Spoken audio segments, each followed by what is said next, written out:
Que Dieu vous bénisse.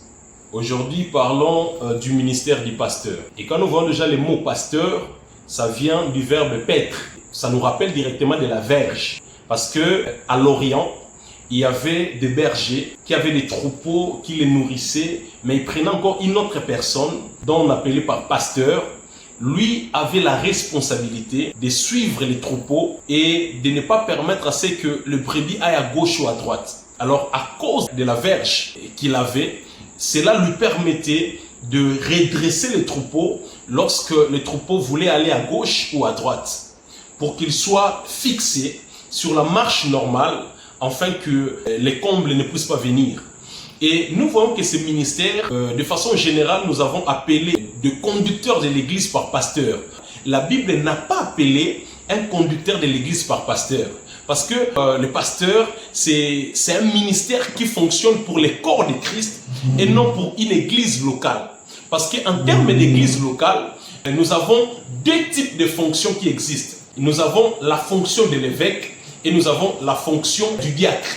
Ce sont deux fonctions qui existent pour ce qui concerne l'église locale. Mais pour les corps de Christ, en ce qui concerne le ministère, il y en a 5. Donc le pasteur, ce n'est pas un ministère pour une église locale. Mais le pasteur, c'est un ministère pour les corps de Christ.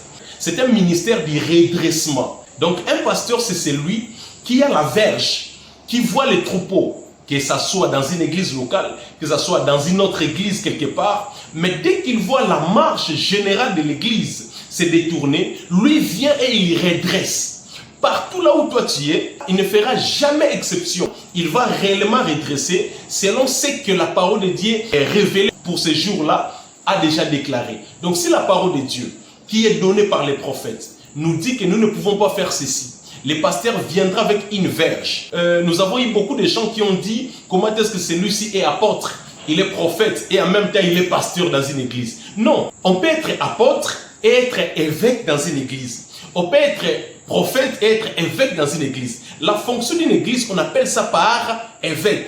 Et là, on voit des habilités que l'homme peut avoir pour conduire l'église en termes de l'église locale.